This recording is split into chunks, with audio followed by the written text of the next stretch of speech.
This is a presentation on argumentative essays, and it should give you an idea of how to construct them. They're also called persuasive essays, persuasive writing. And I always say that argumentative essays, really everything is an argumentative essay. We're always trying to argue a point or trying to establish an idea or persuade someone to think what we believe. I think one of the earliest textbooks I taught from was by Andrea Lunsford, and it was called Everything's an Argument, because everything essentially is an argument. But this should give you some pointers and tips on how to construct argumentative essays and to be sure you're on the right track when you're doing that. Argumentative essays attempt to explain a specific position on a matter. You want to try to convince someone to agree with you or to side with you on an issue.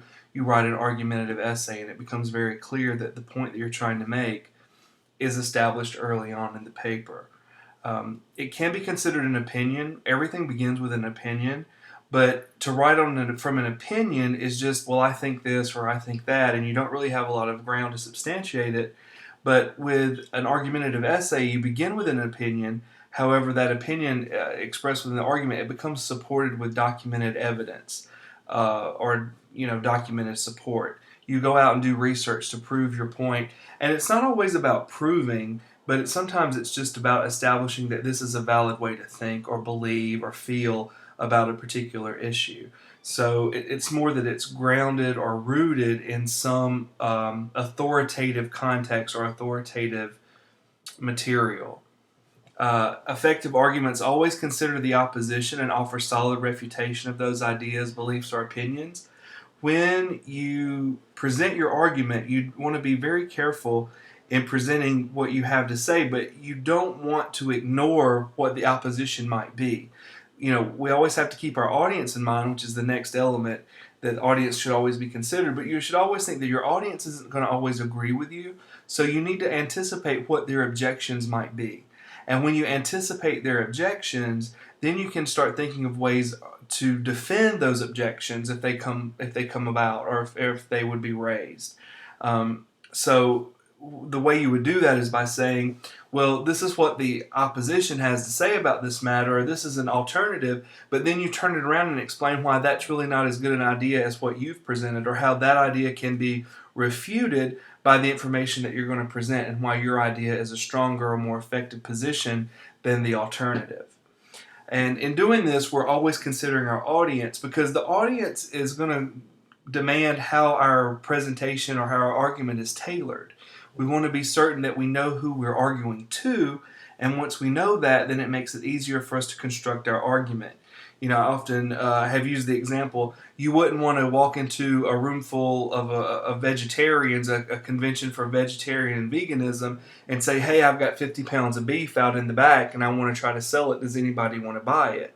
That kind of ruins your argument. You're not going to be able to convince that group or sell them what you want them to buy.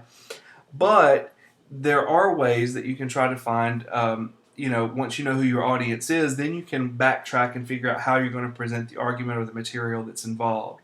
So always understand who your audience is first. And that's a given for any type of essay that you write. You need to know who your audience is going to be, because the audience dictates the type of paper that's developed. But especially with an argument, because you want to be sure that you don't say anything or do anything that alienates the audience and closes them off. Because when it's an argumentative topic, there's always going to be some objection out of the audience. You always have to anticipate that someone's going to object to what you have to say.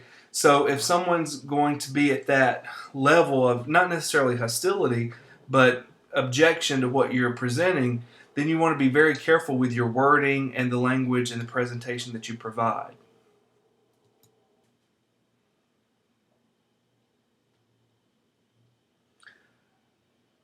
One of the biggest things that you need to focus on when you're writing your argumentative essay is the thesis statement, because the thesis statement needs to clearly identify the direction of your argument.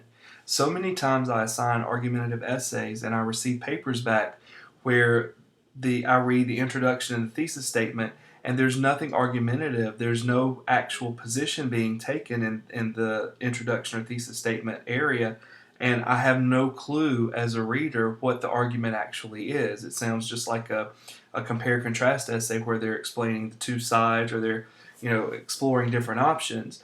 But an essay needs to have a very clear argumentative purpose, and that argumentative purpose has to come through in the thesis statement. So always be certain that your thesis statement explains where the argument is going to be. I don't want to look at an essay and wait till I get to the conclusion and find out what your decision was or what the purpose of the paper was. I think sometimes students get confused and think that an argumentative essay is where you work with the audience to explore the various options together and ultimately arrive at the conclusion in the final paragraph. And that's not what an argumentative essay is. In an argumentative essay, the author already has decided the position that needs to be taken, and the author is writing the argument to the audience in an attempt to convince the audience to believe the same way or think the same way or take the same position as the author. So by the time your audience has completed your introduction and thesis, the argument needs to be clear. The audience needs to know exactly what the purpose is by the time the thesis is complete. So never withhold the argumentative purpose until later in the essay or for the conclusion, because that's not an argumentative essay. And argumentative essays require solid credibility and a sense of authority that's established by the author.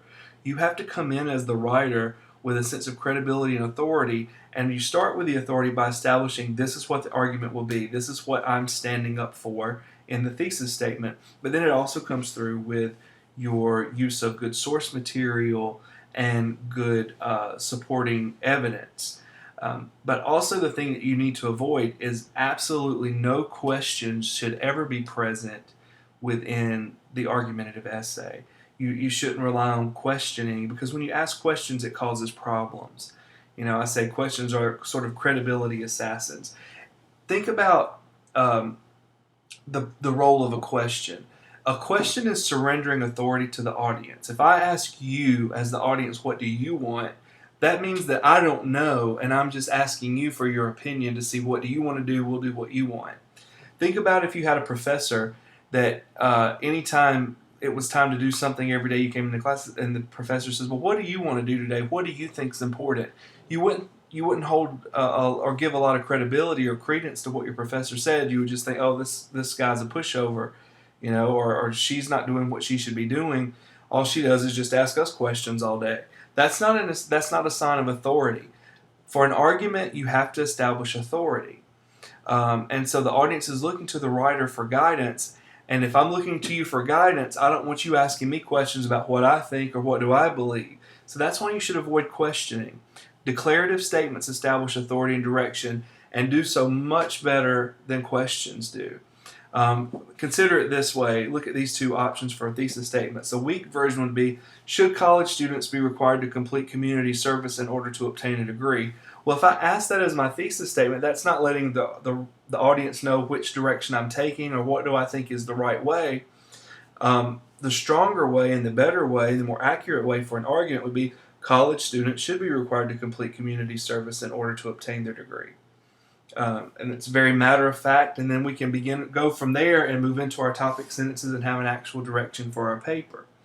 Now, just as thesis statements must have a credible direction and declarative statement and an argumentative edge, so do topic sentences. They need an argumentative slant. And I think I've talked about this in earlier presentations, that most topic sentences need to go beyond statements of fact. That's not strong enough for a topic sentence, and especially not with argumentative essays. Each topic sentence should take on a subpoint or a subtopic of the thesis statement, which is an argument in itself. Here's the subpoint of this. Here's this is a smaller portion or a smaller variation or a subpoint to the main argument, but it's a sub-argument itself that has to be presented and defended before we can move to the next item. So just be sure that your thesis statement and your topic sentences all have an argumentative slant to them. The biggest pitfall of argumentative writing, and really all writing in general, is the logical fallacy. And there are a number of logical fallacies, but what a logical fallacy is, it's an illogical point that can weaken, detract from, or defeat your argument. So you don't want to have those. Anytime there's a logical fallacy, that's when someone says, oh, this isn't the right way of thinking, or this isn't a logical idea they've kind of the writers kind of sidestepped and moved into illogical territory, and what happens is that destroys your credibility as the writer. And once your credibility has been lost, you can't hope to ever convince or persuade anyone to believe your argument. If I think there's one element of your argument that's illogical or not credible, then that makes me question the entire argument itself. And I can't help but think at this point of Judge Judy. I enjoy watching Judge Judy from time to time. And if someone tells her a lie on the stand or while they're giving their testimony, and then she catches them in a lie, then she tells them, once you've lied to me the first time, I never know if everything else you're saying to me is a lie or not. And that's the same kind of attitude or idea that your audience will have with you as the writer. They assume you have some credibility, but at the first glance of incredible or uncredible or unreliable information that you present, that causes the writer or the audience to question everything from that point forward. So you lose credibility immediately, and your essay is weakened tremendously from that point. Some examples, and it's probably the most common logical fallacies, though there are a number of them, stereotypes or hasty generalizations. And this is when we have this assumption in the essay or in what we say that all things, people, or situations are like this or a certain way because of my personal experience with one similar thing or one person or one situation from this type. A lot of this happens, and I put stereotypes because sometimes it happens with people of different ethnicities. There are a lot of stereotypes associated with various ethnic groups, and so someone assumes that everyone's like that in the ethnic group, or it's incorrect, and that there's no credibility to that.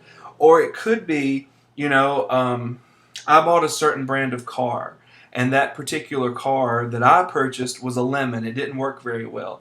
Therefore, I'm going to say that all cars from that group, from that brand, all brands of cars like that, they're all lemons. They're all useless. That's a stereotype or a hasty generalization. That's where you just think based on one experience or one person or one thing that's like this, I'm going to use that and say that all are like that, all from that area or from that group or that way. You can't do that. That's illogical. It's a logical fallacy, and it's not a way to establish credibility. Okay? The other, or another logical fallacy is called the post hoc, and that's one where we have two events that happen near one another, and because they happen in this way, there's an assumption that we make that the two are somehow related. And this is one of the most fantastical, is that every day I walk to work it rains. Therefore, I cause it to rain by walking to work.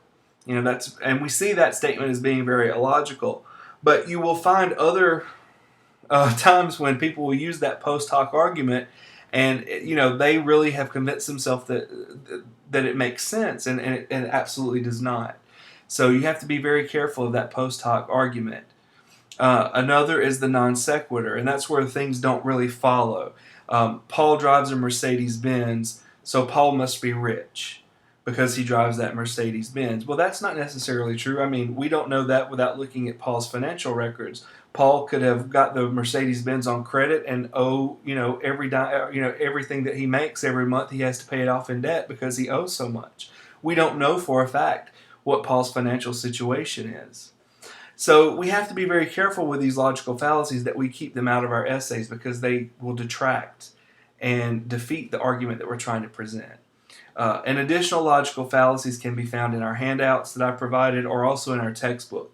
And it's very good to look over those because some of them may catch you by surprise that you don't realize that it's a logical fallacy, but it actually is. And they're also good to be aware of so that you know that you don't do this in your essay.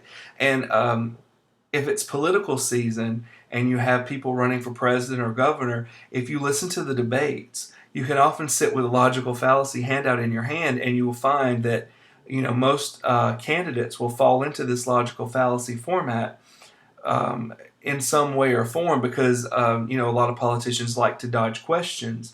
So when they get asked a particular question about something, they will use a logical fallacy aspect to divert the question into a different direction. You can read about logical fallacies and see where that happens. So it's kind of interesting from that standpoint. So to review briefly what argumentative writing is, arguments or an argumentative essay establishes an opinion of sorts because remember it's substantiated with supported evidence. The thesis and topic sentences must have an argumentative edge. Questions should be avoided. The audience must always be considered. Always know who your audience is before you begin writing, and tailor your essay to the audience. And finally, logical fallacies should be avoided at all costs, because all logical fallacies will do is destroy any credibility that you have, and credibility is the utmost important thing. So I hope you take this information to heart, and I hope it's useful to you, and I wish you good writing with these directions in mind.